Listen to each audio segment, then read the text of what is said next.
Good afternoon, everyone, and welcome to today's webinar. I'm Camille Moore with Connect, and I'd like to thank you for tuning in to Insider's Guide to Banquet Menu Strategies to Stretch Your Budget with Tom Pasha. Before we get started, there's just a few housekeeping notes on the platform. You can type in questions for Tom in the chat box on the right-hand side of your screen or via the Q&A box at the bottom of your screen. We'd love for this to be an interactive session, so please send in questions throughout the webinar. A recorded version of this session will be available on demand on our websites, where you can find additional on-demand webinars for any of you needing last-minute credit hours before CMP testing. Yes, you are able to watch our sessions on demand and still receive credits. For everyone joining us live today, the credit was approved by the EIC for 1 credit hour towards CMP IS Domain G, meeting or event design. We will email your certificates tomorrow evening. For any of you future viewers watching this session on demand and not live, please email me directly at cmoore@connectmeetings.com to receive your certificate. I'll share more information about our upcoming webinars at the end of the program, but let's go ahead and get started. I'd like to thank Kalahari Resorts for sponsoring today's session. Here to say a few words about Kalahari's destinations is Assistant Director of Sales, Jerry Simon. Welcome, Jerry. Well, thank you, Camille, and hello, everyone. On behalf of Kalahari Resorts and Conventions, we're certainly honored and humbled to have this opportunity to host today's webinar. Great content, and looking forward to hear what Tom has to talk about today. Meanwhile, at Kalahari Resorts, with our 4 locations, Ohio, Pennsylvania, Texas, and Wisconsin, our convention and entertainment destination model is working very well. So we're expanding the resorts, making them larger, particularly for the convention attendees. The Poconos, which is in eastern Pennsylvania, we're growing that to 200,000 square feet of convention space, 38 different meeting rooms, exhibit halls. We're doing the same thing at our Wisconsin Dells Resort. These will both open the expansions in the fall of 2019. That facility would be about 210,000 square feet. They'll mirror our Ohio property, which is about 215,000 square feet. All of our resorts have between 800 and 1,000 rooms. Meanwhile, we've done very well in the cold weather. We're going to move into the warm weather in Texas. We'll be opening in 2020 with our biggest facility, about 1,000 rooms, 200,000 square feet, and just a huge outdoor complex as well. Again, our first trek into the warm weather, so that should be interesting. But I throw out all this square footage and all, what's it all mean? Basically, all our resorts, we could meet and feed 1,000 people, separate rooms, have exhibits for 200 and 250 booths, plus another 20-plus breakout rooms and about 1,000 rooms. So, again, we welcome the larger business, but most of what we do are the smaller meetings and associations and Smurf-type groups as well. So, again, we thank you for coming on today, and we thank Connect for allowing us to be a host. So back to you, Camille. Thank you for sharing with us, Jerry. I did receive some questions about be able to download the presentation. Yes, there is a handout for the presentation, a PDF that you can download. You'll notice several widgets at the bottom of your screen. The one with the paper fold has the handout that you can download. Now, before I introduce Tom, you'll notice a map on your screen about some of the upcoming events for Connect in 2019. If you have any questions, please contact my coworker, Kristen Francis, Senior Director of Sales, and I will type in her email address in case anyone wants to contact her. 1 second.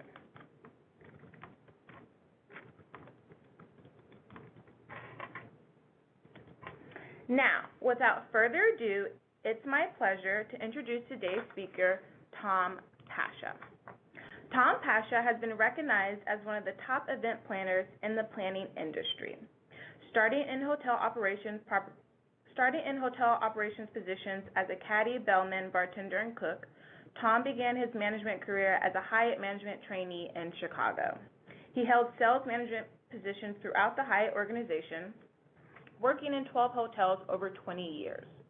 Tom was Director of Sales at Hyatt Hotels in Greenville, San Antonio, and Chicago O'Hare, and as Director of Sales, he started the National Sales Office for Hyatt Hotels in Omaha.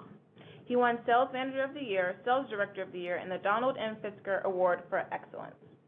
Tom went into meeting planning and founded Contact Planning, a national meeting planning company with headquarters in Orlando, Florida. Tom's company books over 100,000 room nights annually, working with corporate and association clients.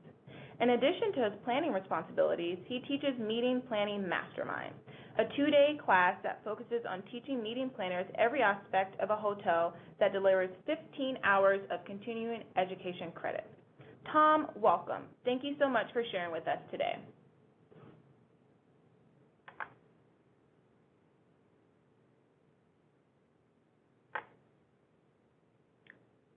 Tom?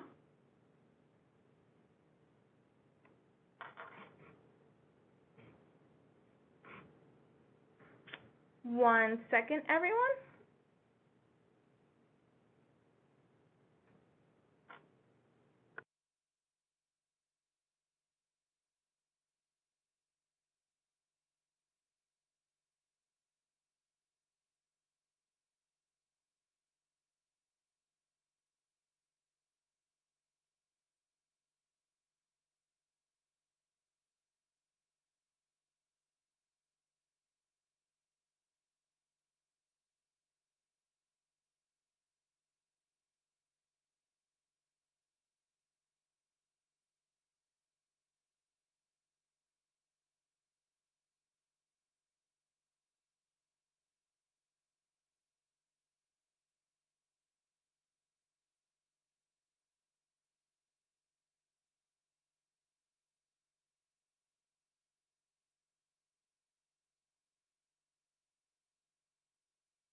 Tom Pasha.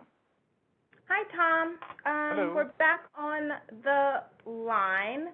Sorry, Okay. everyone, we had a brief technical difficulty, so I'm going to go ahead and hand it over to Tom to start the presentation. Okay. Hello, everyone. We got hung up there for some reason. Not sure exactly what happened, but I guess we'll be okay. We will work through it. Anyway, just first of all, I want to welcome everyone to the call. We have something like 300 people at the call. We have lots of repeaters. A lot of people have come to the other webinars. It's always good to see some familiar names. So if there's anything that should come up in the course of the program, just be sure to write us a question, and we'll see if we can get them all answered. But let's get started. We have a lot to cover in just a very short time. But first of all, go ahead to the go ahead and click here, see if we get this going. Here we go. Okay, we're all the way live here. Just by way of introduction, first of all, I'm Tom Pasha, and I've been in hotels since I was a kid. Actually, I'm from here in Orlando. I started in the hotels since age 15, and I was a bellman and a bartender and a waiter and a cook and all sorts of things. I was executive steward, which is the head dishwasher. Garde manger was cold food prep, a banquet sous chef. So I actually spent several years in the kitchen cooking. I worked at 12 Hyatts over 20 years. In the course of all this, I kind of developed into my own program at the bottom there, where I now have a program called Training Planners from the Hotel Side. And what that means is lots of times if it's a meeting planner going to a meeting planning class, it's being taught by a meeting planner. Where in this case, I think there's a lot more value to the planners to learning on how hotels work. And once you know how a hotel works and how it makes its money, how it stays organized, you can be better negotiators and better meeting planners. And if you do want to see this, the full 2-day show, we do have a meeting planning mastermind. You might look up meetingplanningmastermind.com, and that's a 2-day program where we get into a very specific study of the P&L and hotel operations. But for this program, we're going to be talking about catering, and it's amazing to me how much money we spend as meeting planners on catering, but we don't negotiate, we don't try to stretch our budget.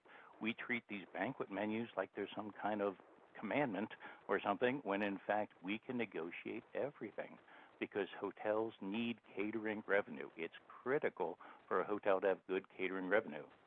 And flipping to the next slide, hotels need group business because group business means catering. If I have a food and beverage outlet, a restaurant in a hotel, I'm basically happy if I can make my payroll. I don't make any money in the restaurants. I don't make any money in the bars. You'd think I should, but there's so many expenses involved that I don't get to keep anything. What I do get to keep my money on is I can book catering. And by booking catering, it says here, groups are revenue drivers. They spend catering money.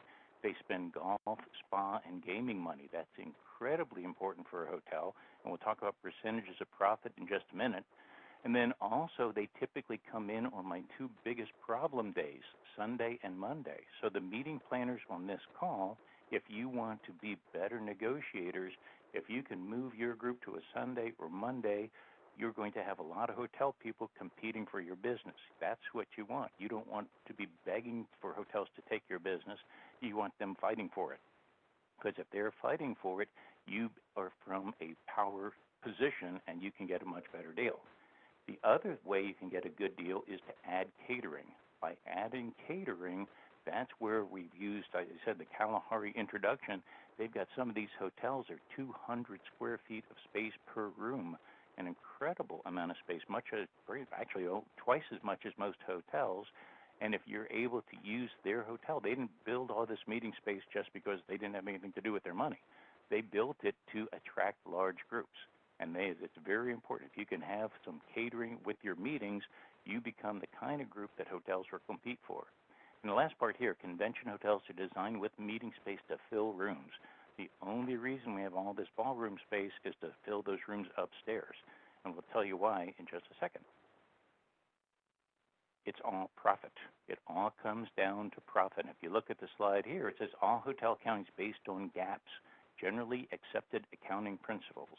And the way it works is that basically you could have an ownership group like in interstate hotels, and they own Hyatt, Hilton, Sheraton, Marriott, Ritz-Carlton, Four Seasons, everybody, but basically all the P&Ls are essentially the same. All of these have generally accepted accounting principles. Certain things are charged against certain categories, and pretty much when all the charges are uniform, this is a fairly uniform result. Where rooms, we get to keep 80 cents on the dollar. 80% of every dime we touch goes right in our pocket, which is great. That's really good money.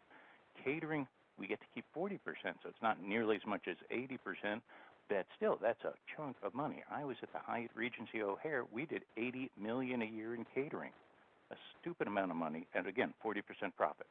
So we did $32 million a year in profit just from the catering. Total F&B at 25% profit because the outlets and the restaurants and the bars really don't make any money. They actually bring down the average. Gaming and recreation, in most hotels, they're not, unless you're in Las Vegas, gaming is not a big part of your P&L. But a lot of these hotels, they do, the money they do make in those two categories, they do get to keep a lot of it. But overwhelmingly, realize catering is where the money is in food and beverage. So the planners on this call can do very well if you realize hotels will fight for that amount of catering business, and again, puts you in a power position.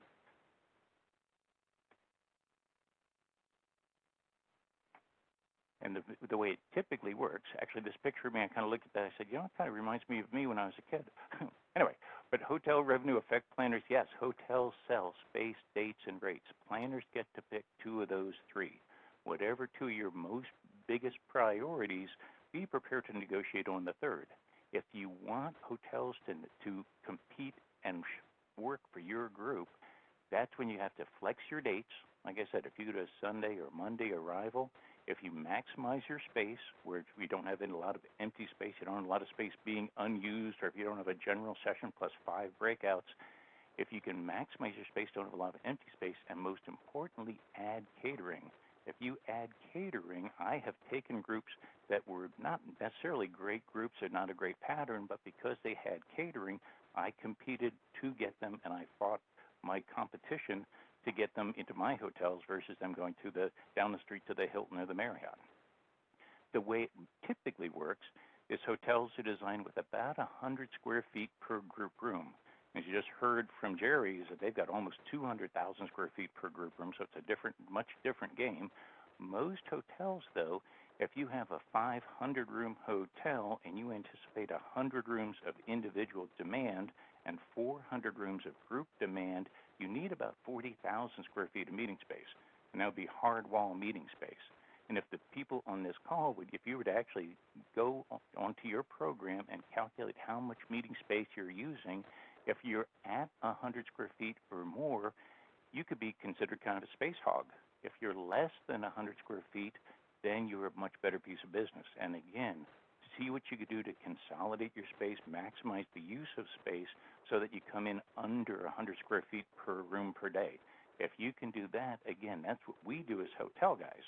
So if you can do that, you'll be able to see hotels will actually fight for your group. So that's very important. And then the other part is, like I said, it's 80% rooms profit, 40% catered F&B profit. And the way we typically work, we look about $125 to $150 plus per room per day. If we're in that realm at any of the kind of big markets, anywhere from D.C., Chicago, Dallas, any of the large markets, not like San Francisco and actually San Francisco and New York would actually be kind of low. But in all the other markets, that's a pretty much good target pace, and that's how we evaluate your groups. So going on here, to make that happen, though, we just don't take the first group that comes in the door. We have these two items that we work with called Beware of the Dorms and the BRM, the Business Review Meeting. And the way what a dorm is a director of revenue management. And what he or she does is work with the sales director to make sure every day, every room, and every amount of meeting space is maximized.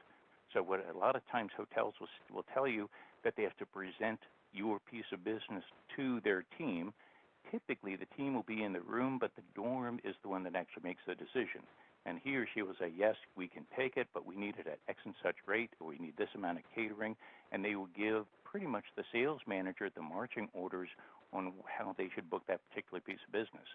The business review meeting is that morning huddle when they all kind of go around the room and they come up with their business, and the dorm decides which manager gets the space. Room nights, ADR, which is average daily revenue, or average daily rate, and catering are critical. Be sure to send the manager accurate catering information. So let them know how much you're going to spend. Because if you're going to spend a good amount in catering, you're giving the sales manager ammunition for he or she to book your group. Okay? And basically, if you can do that and then look to the idea that hotels book groups that flex dates or space. Ideally, if you can be flexible and move your dates around a bit, that would help us out a lot, okay? And again, that puts you in a power position for negotiating, because if we can put you where you're the best fit, that's when I could get you a better deal. So be sure to think about that. And then moving on, the thing is with the food and beverage generally, as I said, we call it the L side of the P&L. The P&L is a profit and loss statement, and for overwhelmingly F&B, we call that the L side. That's the loss side. The reason it is that outlets make just 15% profit, catering makes 40%. So that's a ton more. You got to wonder that how do you charge $100 for a gallon of coffee and you can't make money? You got to wonder, where do all this money go to? A couple of things. Number one, labor and materials. We don't have cooks. We don't have a burger flipper and chicken skinners, as we call them. We have an executive chef and sous chefs and sauciers and garde mangers and line cooks and prep cooks and stewards. Tons of people that you never see. Night cleaners. When I was a night cleaner at one hotel, I had 80 guys working for me just doing nothing but keeping the kitchen clean. And it's an army of people with a ton of payroll involved. Also, it says ingredients. Baked goods, we can't use anything that's pre-packaged or pre-cooked. It's all got to be done in-house. We can't do anything. We can't serve. If you're in a Hyatt, Hilton, Sheraton, Marriott, any of the tall, big names, any of those names have got to have good food quality, because if they don't, they get bad reviews and they can't rebook the group. So we got to make sure we're using the best and freshest we can do. Equipment and staffing expenses are huge. Just the dish machine, a dishwashing machine in a hotel kitchen is about a $40,000 piece of equipment. And in one of my hotels, we had 5 kitchens. I had 5 of those machines to maintain, $250,000 worth of nothing but machines to clean the dishes. So as you see, there's a ton of expenses involved, and even though I'm making a lot of money at the top, typically I don't get to keep a lot of it at the bottom unless it's in catering. But keep in mind is that even with all that in mind, meals, breaks, and expenses are huge. They're huge expenses for you. Negotiate them when you negotiate your contract. And then on your RFP, there's a couple of things here in the next couple slides I particularly like.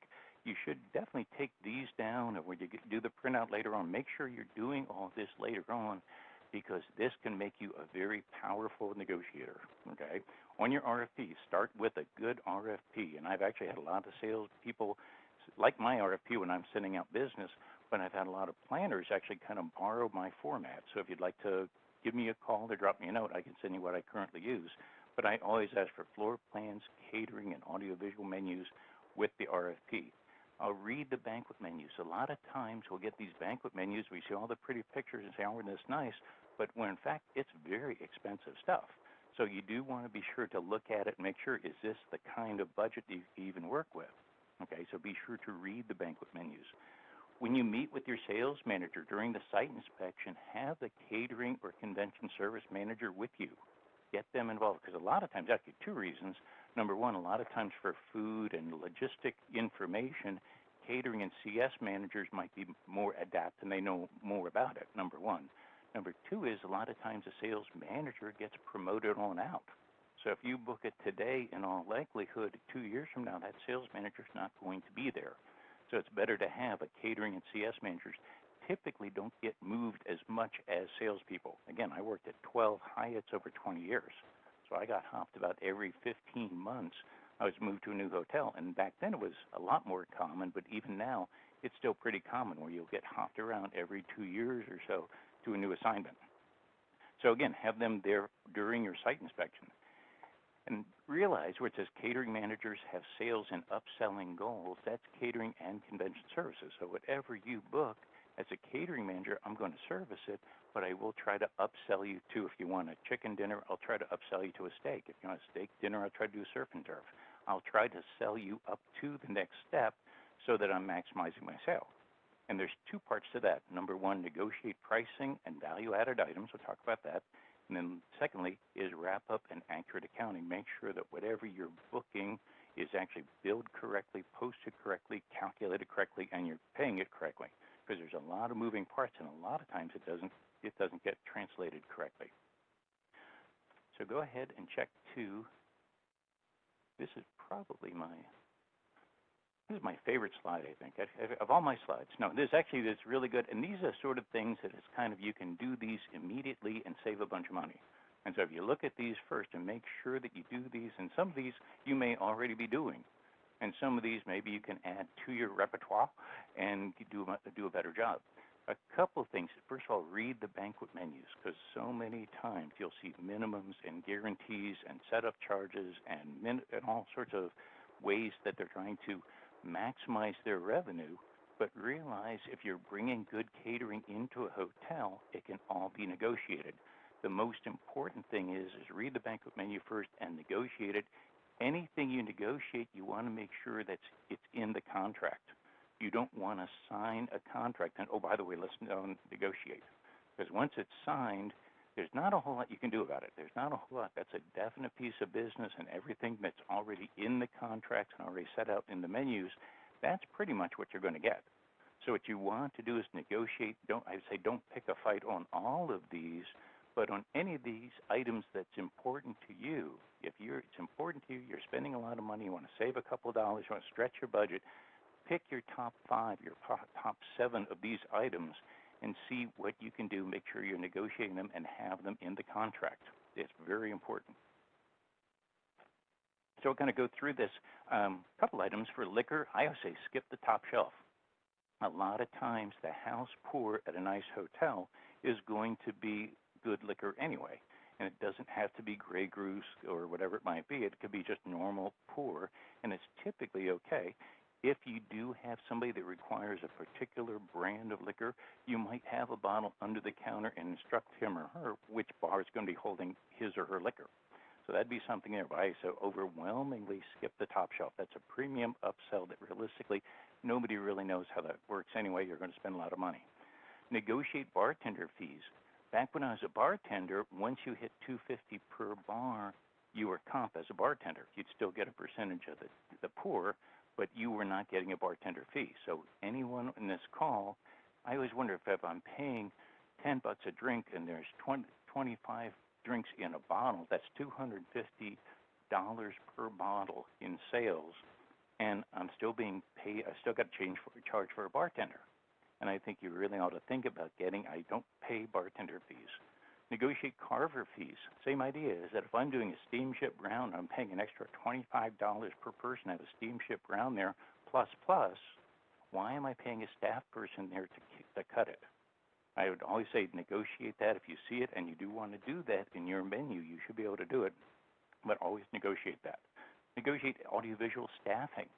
I always negotiate that also because if, again, I'm paying for, $400 for a overhead, not an overhead, but LCD projector and a screen, paying all this plus, why am I paying a staff person to set it up?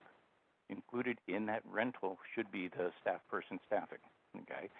Stand-up tables for receptions. You'll ask about that. I don't like sit-down tables because people will sit and they'll camp and they'll stay there all evening. I prefer them to move around, do a little networking.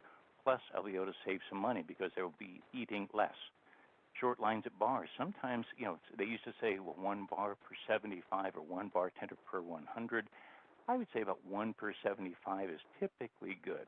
And if you can be at, say, 3, 4, 5 people deep in line to get a drink, that's actually okay. I mean, that's not a problem because people can network some. They can see how they can meet people while they're in line and kind of work out more.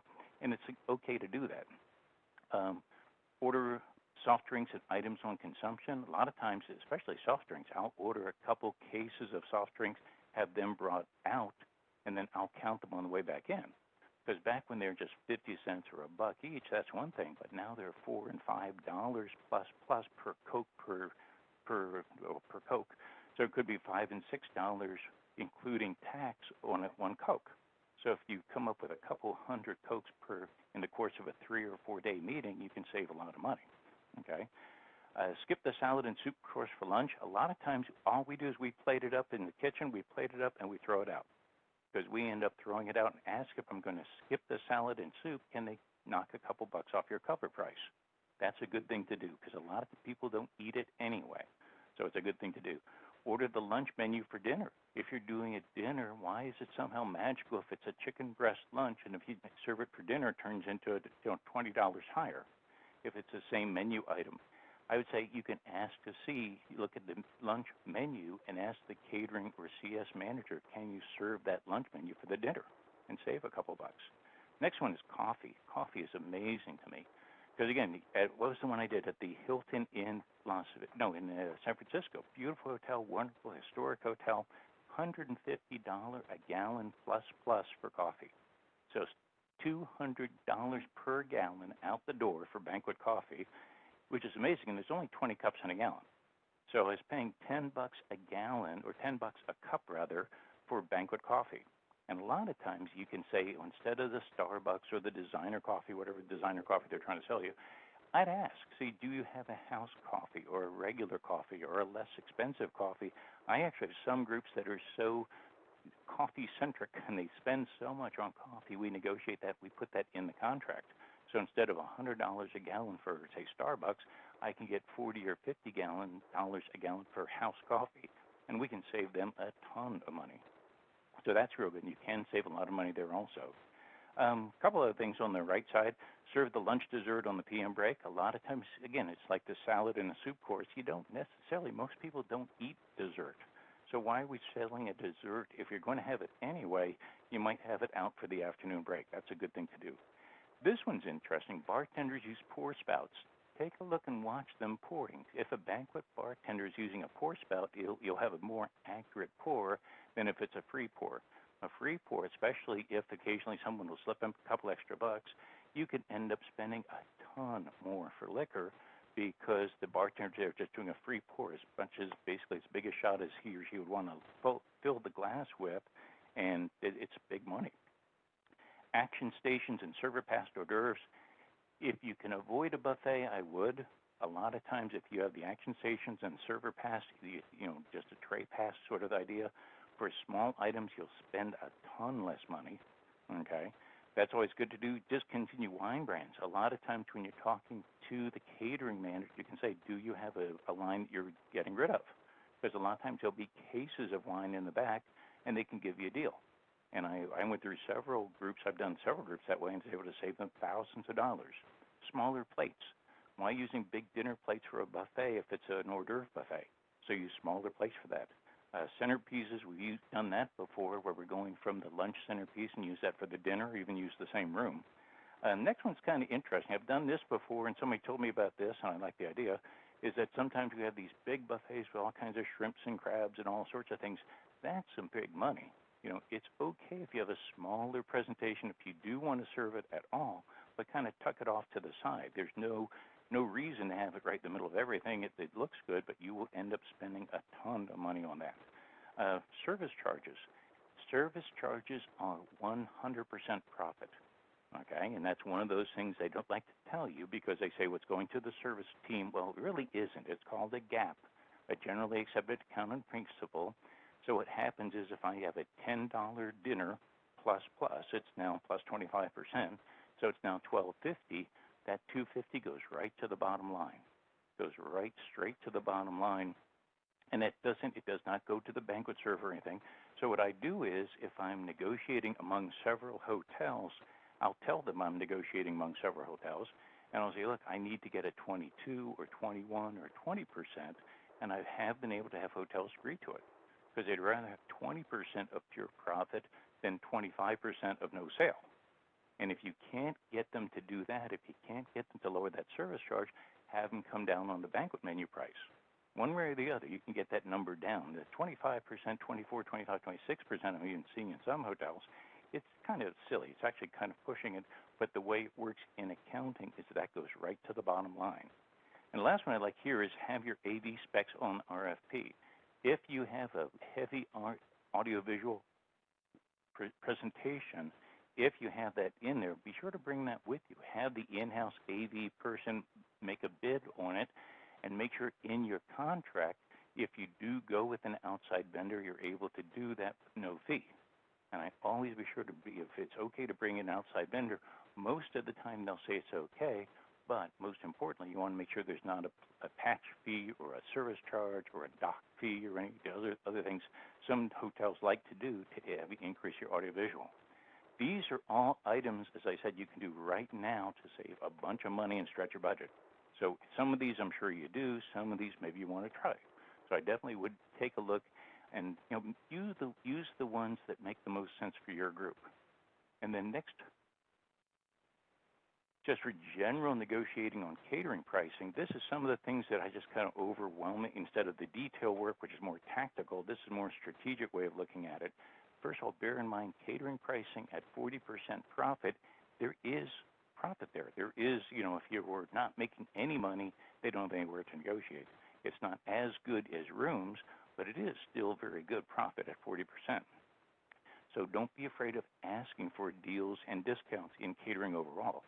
A couple things here, negotiate percentage of discounts, 10 to 20% is common. Typically, when I do an RFP, I'll say it's 20% as requested, and a lot of times a hotel will say, well, I can't do 20, I can do 10, and we might meet at 15%. Most important thing is nail down the number, and it's a percentage of what number? Is a percentage of the current menu or the menu at that point in time or whatever find out exactly what it is you're negotiating. Yeah, I try to go for the percentage off the current menu, and I keep the current menu on file so that if, years from now, the convention service manager or the catering manager, he's moved on, and I'm negotiating menu prices, I can say, well, I have it in the contract, it's 15% off the 2019 menus, and I've got a copy of the 2019 menus right here. So if you can do that, that's real important. Next one is meet with the chef and catering manager. Meet with the chef. Chefs love stuff like this. They really do, and you'll hear this, and they say sometimes you'll hear about it, and they say they really don't. Chefs get bored, okay? They put out all these chicken and all the steaks and all the normal food. If you can be a little creative and let them come up with being something creative, They love doing stuff like this. Tell them that you got so much money to spend. You got $50 inclusive to spend for dinner. What can the chef do?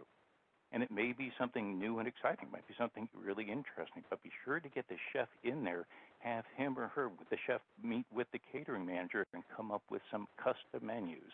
Whatever's in the menu is just the beginning of the discussion. It's not all the food that's out there, so there's lots of options. They have seasonal menus, farm-to-table menus, action stations, entree choices, dual entrees, the beef and veal, whatever it might be. They have different ones that a lot of times the chefs can stretch your budget. All you got to do is ask them. And next one, we have a couple that is called menu matching. This was interesting because when I was in catering, we'd actually be instructed or coached or taught to menu match as much as we can. If we had one group that was already ordering cheesecake for dessert in a big banquet, we'd say, okay, everybody on that Wednesday sell cheesecake first, because we didn't want to have to make a separate dessert and separate plate up and everything else. We tried to just match everything for that day. A lot of times, if you ask what is already being served that day, and say, look, if I do the same menu, can we get $2 off or $3 off or whatever it might be? If you're doing that times 1,000 people, you can save a lot of money. So that's something it's called menu matching. And if you use that phrase to a catering convention service manager, they'll kind of you'll know that you're on the kind of the inside for that. Ask for a seasonal special. Why is it do we have a hot meal, a steak or a piece of chicken or anything for a summer lunch? A lot of times, if it's summer, go with something light. If people are eating light anyway, go with something light. Ask the catering manager, what does he or she recommend that's kind of light and more seasonal? We're coming into the summer here in Orlando, and again, it's starting to get warm. So again, you want to make sure that you're kind of working with that. If you're a couple months out going into that special, ask the chef to see what is seasonally available so you can get a better deal. The next one is interesting. Ask for nonprofit, veterans, educational, social service, senior or junior. A lot of times they don't actually tell you about this unless you ask them, but ask them if they do have a nonprofit menu or the social service menu. Actually, was it Ritz-Carlton has what they call a pineapple menu. And the pineapple menu is basically Ritz-Carlton level food, slightly smaller portions and at a discount. And it's actually very good, and it's a good menu. It's a limited menu. It's not the big production menu that some of the other banquets might have, but it's very good, and it's a lot less expensive. A lot of times, all you have to do is ask, and the hotel will have that for you to look at. The next one, kind of a piggyback to that idea, is tax-exempt status and tax on tip. Find out exactly, is it tax on tip? Most states it is. Some states it's not. So you do want to be sure to ask on that. Are you tax exempt? Are you a 501c3? If you are, you're probably exempt from state tax. Number one, you'll probably got to pay city hotel tax, but you're probably exempt from any of the state sales taxes on your catering as well. So I would say definitely check with your accounting office. Make sure that you're saving money where you can right there. Current pricing for future bookings. A lot of times, like I said, is that right now we're entering, actually a lot of my booking cycles are going into 2021, and a lot of what I'm doing now is a lot of my groups are saying, can I guarantee 2019 pricing for the 2021 dates? And hotels are saying yes, they're agreeing to it, and we're 2 years out. And the way I look at it is, sometimes hotels say, well, we can't do that. We don't know what the pricing is going to be. But in my case, I say, we don't know exactly, but realistically, there's no new animals. It's going to be a pig or a chicken or a fish or a beef or something. We know it's going to be a cow. It's going to be something like that. It's going to be something if I say I need to have a $50, $60 plus dinner, in all likelihood, they should be able to nail that down. So I would always ask for that. I always try to say get my current menus because in all likelihood, the sales board catering manager could be gone by then. So I always like to have the current menus so that when it comes time to actually select menus, I've got them right in front of me. And that's good. Exact menus and price on the contract. A lot of the people on this call are with nonprofits. So I would definitely bring that up. A lot of times for nonprofits, I have a lot of veterans groups. And the veterans groups, we have definite menu items, exactly what we're going to serve at an exact price. And it may show that it's going to be $40 or $50 plus, but it's in the contract. And the most important thing is that's got to be negotiated before you sign the contract. It's got to be on the bullet points that are in the contract. And Wi-Fi and AV pricing. That's very similar. Actually, Wi-Fi, there's two things on that. I always try to say I don't like paying for Wi-Fi. Wi-Fi basically was installed during the Reagan era. It's a T1 line. It's old technology, but that's what's being used. And it's been paid off for years. So as much as you can, I always bring that up, and typically I get it that I ask for basic bandwidth Wi-Fi. It would be complimentary. And basic bandwidth, basically that's enough for somebody to check their email and send an email and check basic internet, that sort of thing. You're not going to be able to download videos and all that, and you don't want them doing that anyway. So I would definitely bring that up, and most hotels are okay on that. And then I'll try to do a discounted or contract pricing. Let's say if I need a hardwire feed for my presenter, if I need that sort of thing, I try to have that in the contract also. Because again, I do a lot with medical associations, and they do tons of high-end audiovisual. So we want to make sure that we've got the hard line in the contract as either comp or a discount. And that's all part of, that's a priority for my client, so that becomes a priority for me. Okay? That also, this is actually one of my other favorite slides. These two together, one is more tactical, one's more strategic. But when you look at it this way, is that you can save a lot of money. Check the ones you're looking at. Some of these you're probably already doing. Some of these you probably should try. Go ahead and check to the next stage here. Value-added items. Now, these are important also. The nice thing about these, they don't really cost the hotel anything. And they can be added to your event. And there's a couple of things. Actually, before we get into this, the hotels do have a line item in their budget called S&P for sales and promotion.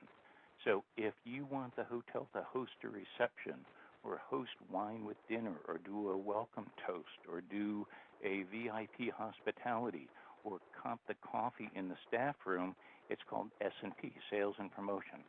And anything that I charge when I was director of sales, anything that I charged where I was buying something for the client to promote my hotel, it's charged against my budget at cost. So if I'm picking up a reception for $50 per person, it only hits my budget at the beverage cost, which is $25 per person, which is maybe $15 inclusive, times 500 people or whatever. So it's going to cost me about $1,000, and it's better for me to S&P it, as we'd say. I'd rather S&P it on my budget because I've got the budget to do that, versus doing a discount on the room rate, because that's where my 80% profit is. I don't want to discount that when I'd rather pick up the check for a hosted event. So a lot of times the first thing on value-added items, don't be afraid, the planners on this call, don't be afraid to ask the hotel to sponsor something. Can the hotel sponsor a morning reception? We call it the FCO, the free coffee offer. Can they do comp coffee in the staff suite? Can they do that every morning? Can they do coffee and Danish every morning in the staff room? That sort of thing is easily done. And anyone here, you could ask for it. You might not get everything you want, but you might get some of it. So if you get half of everything if you want, you could still end up way ahead. But it's called S&P or A&P, advertising and promotion. Every hotel's got that somewhere on their budget page. So think about that. But then also there's things here, value-added items cost the hotel almost nothing. They can really help you stretch your budget. And a lot of times you just have to know what you want going in. You can put this in your RFP. You got to negotiate it from the outset though, because once you sign the contract, again, it's definite. You really can't change much on the pricing. So you want this items also put on your contract. There's a couple things here. For meals, I always say if you're spending $60 per person plus for lunch, you should have a centerpiece. You should have a centerpiece somehow, either a plant or a bud vase or a votive candle or a mirror tile or any number of things, something that's right there and easy. Most hotels have a room full of props. All you have to do is ask for it, and a lot of times they'll say, okay, as part of your special consideration, we will do centerpieces, or we will do a votive candle or bud vases, anything you see here. That you can ask for it, and all you're asking for is the hotel to do something they've already got in inventory. A linen selection, a lot of times they default to just, white linen. What about an accent color? What about two colors? What about alternating colors? Ask them to be a little creative with it. Because again, it doesn't cost the hotel anything, but if you can make it as part of your request, the hotel say, yeah, we could do that. It's fine, it's fun, it's cool. We're doing something a little bit different. And again, a lot of times catering people, banquet people, we get bored.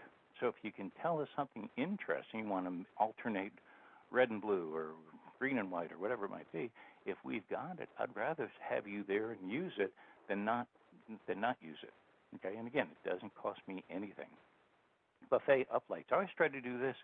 There's always all kinds of ways of putting uplights in a buffet or putting them underneath the tablecloth so that it just looks bigger and better and more special. It doesn't cost the hotel anything, and they've got them. All they have to do is do that. Decor plants.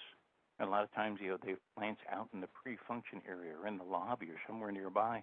When we put them on the buffet, when we put them in the corner, we kind of jazz up the room a little bit just to make it nicer, where it doesn't cost you anything, number one, but kind of adds a little bit to the atmosphere. All of this is easily done. All you got to do, again, when I was a catering manager, I said, okay, I'd actually try to come up with stuff, but a lot of times catering managers are just trying to get the work out to the kitchen, get out to purchasing, get it all done. So ask them to take a little bit extra time. What can we do that's cool with the hotel? But, I didn't ask, do we have any questions? Have we got any questions there, Camille?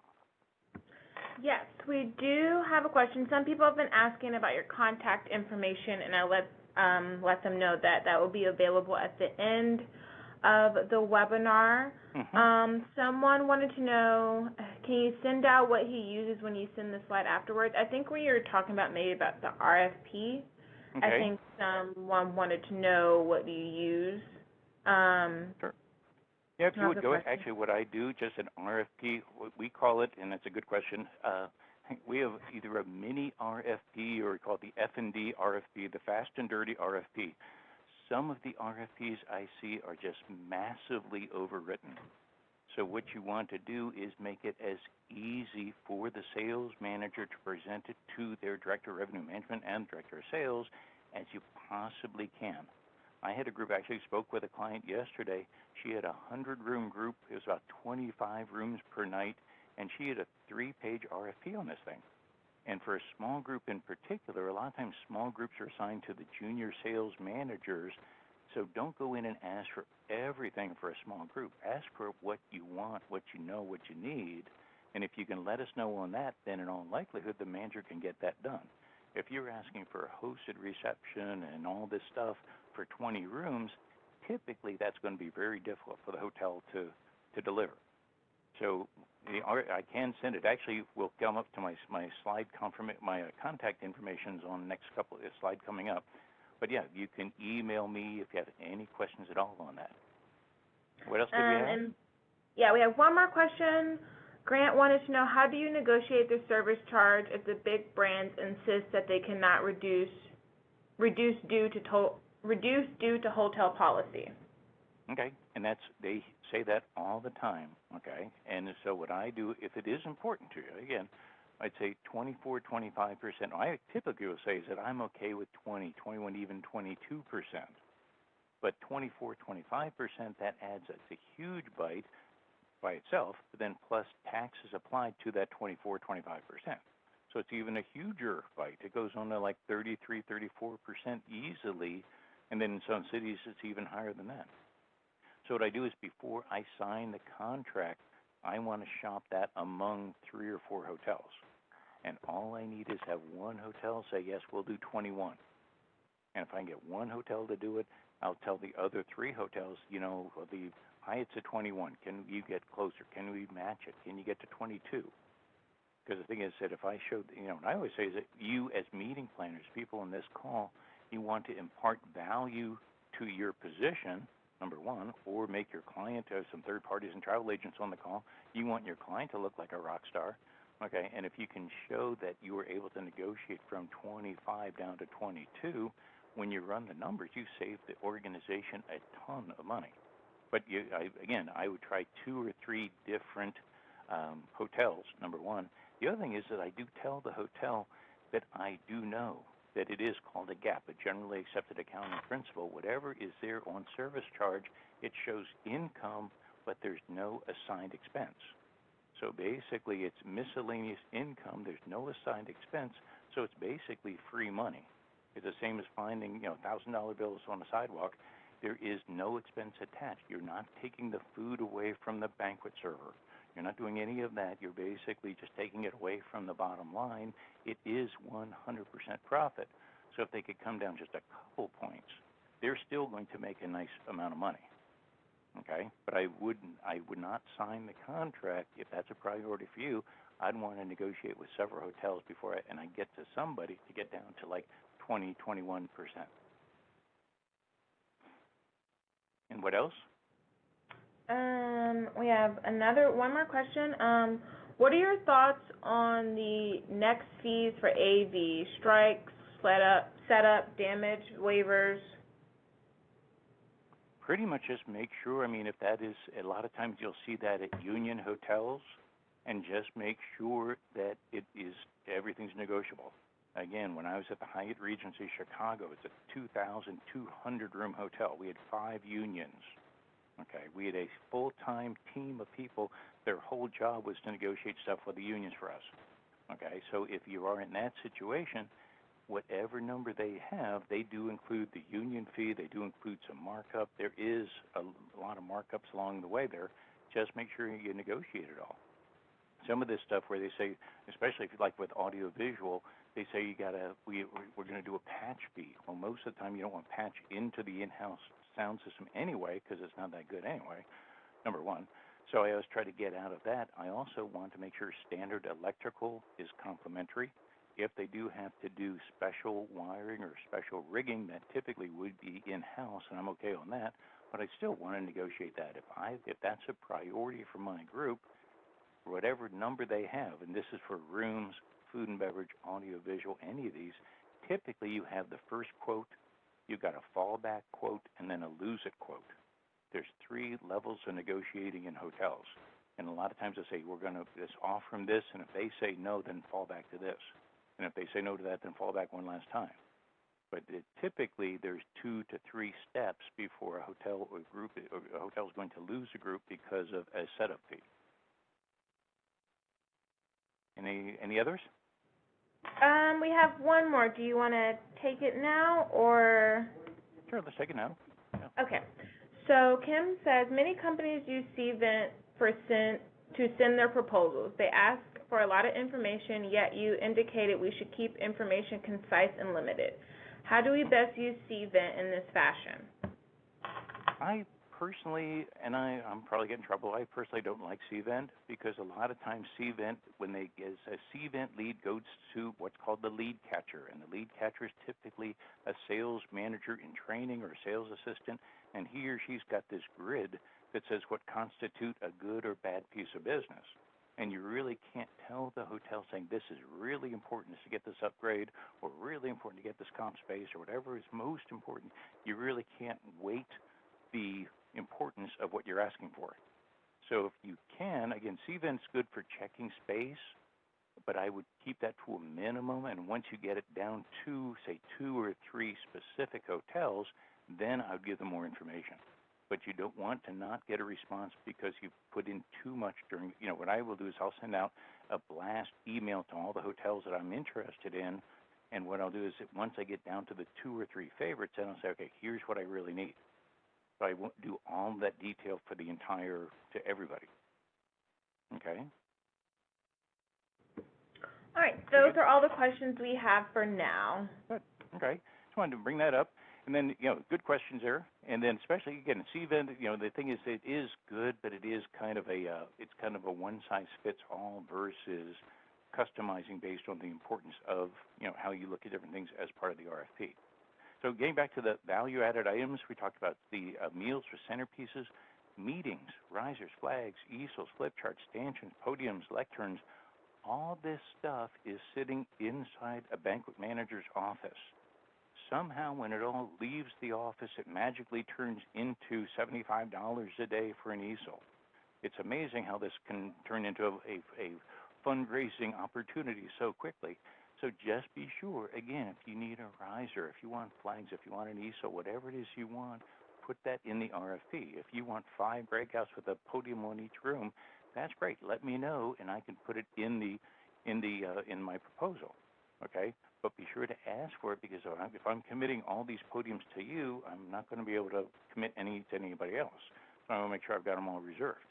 And so make sure you ask about that. But hotels have that right there. Most hotels have a prop room, and you could actually put the props in. They could be like a Mexican theme or a ocean pairing theme or a number of themes that different hotels commonly have. A lot of times you just ask, do you have any fun props? And that's the sort of thing both for meetings and meals. Why do we have a bare buffet? If we added just a little bit of color, a little bit of cool to it, we could have an interesting theme. So be sure to ask for that. And that kind of segues into the last part here about receptions, extra bartenders, cocktail servers, drink specials, and entertainer. Bartenders, a lot of times I have a couple really extra good drinking groups, so I try to have a couple extra quick bartenders for the first hour of the reception, and that's good to do. A cocktail server, a lot of times if you're having a big reception in the ballroom, down the hall in the cocktail lobby bar, you've got cocktail servers just kind of looking at each other because they have an empty hotel, everybody's in the ballroom. So you can ask the catering manager to see if the cocktail servers can come into the ballroom and take drink orders. It actually benefits the hotel because they'll end up drinking more, number one, and it expedites service to your attendees. And it doesn't cost the hotel a dime. And years ago we used to do that fairly commonly. Now you rarely see it, but that's one of those things you can actually do all the time, and it's a good thing to do. Drink specials, a lot of times if they have, like we did in San Antonio, obviously margaritas were on every bar. If you have a theme or a regular bar or a themed drink or something that you can have, maybe you can get a special price on it and kind of customize it, and again, does not add a dime to your expense. Entertainer from the lobby bar, a lot of times it goes almost with the cocktail servers. If everybody's in the ballroom, the lobby's pretty quiet. So why do we have a piano player in there? If there's a piano player in the bar or the lobby or someplace, ask if that person can perform for a while in your ballroom. And a lot of times hotels will say, sure, actually he's on the clock anyway, let's put him in front of people, have him play there. Most important things I said for all of this stuff, make sure that you've got it all spelled out, laid out, and in your contract before you sign it. Okay? And then the most important thing is after we've done all this stuff, make sure it's correct and complete. And we're almost done here, but the most important thing is it says do the math. Banquet event, wrap up, do the math. Get guaranteed menu pricing, as I said. When you get the guaranteed menu pricing, check to make sure that it's in the menu the way you select it, it's on the BEO the way you select it, and it's in the banquet checks. And it could get messed up at any of those three. Okay? Next step, review and sign the banquet checks at every event. Tell the staff you need to meet with them after every event and get a copy of the signed check. I always ask for a copy of the signed check just because things can get lost. I don't want to get in a controversy later on over we weren't able to agree with how many people were in the room.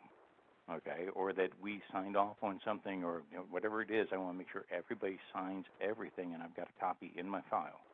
A bottle count at every reception, so important. If you have a big drinking group, make sure you're there when they bring out the bottles and do a count of exactly what's brought out, and be there when they bring them back in, because there is no major math. It's basically we're estimating how much was consumed, and you see the next part here.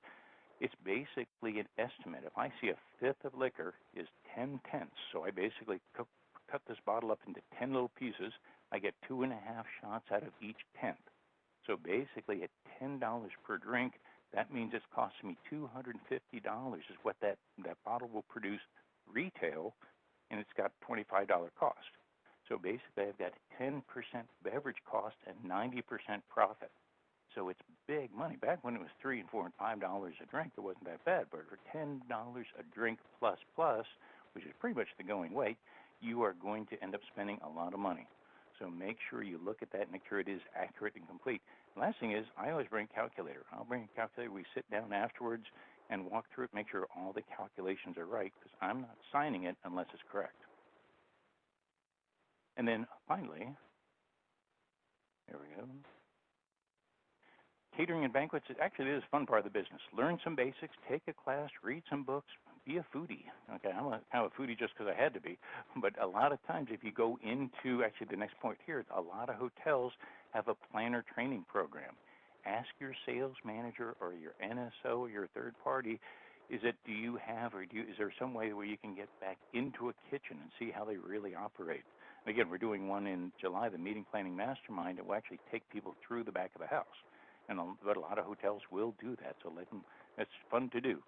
If you don't know something about catering, please ask.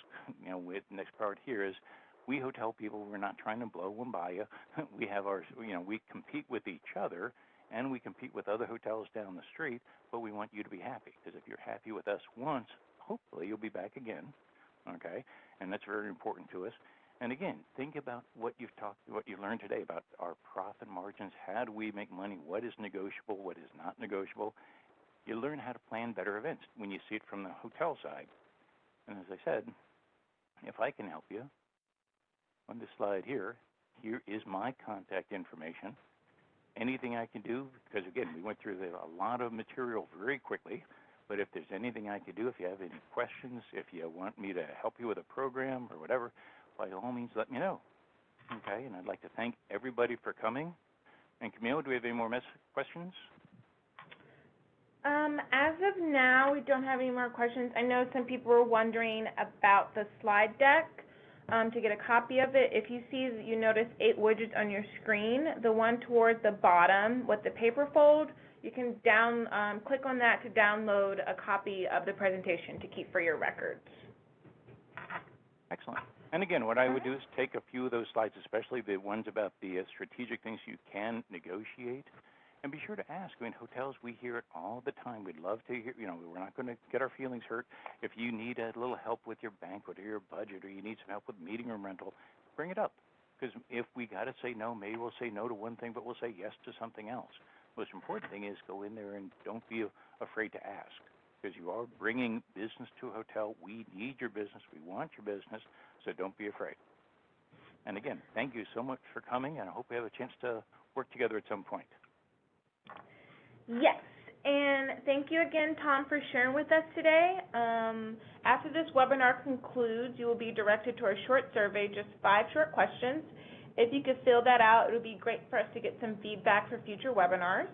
You can learn about Connect's past and upcoming webinars on all of our websites listed on your screen now. For everyone joining us live today, the credit was approved by the EIC for 1 credit hour towards CMPIS Domain G, meeting or event design. We will email your certificate tomorrow evening. I repeat, tomorrow is when you will receive your certificate.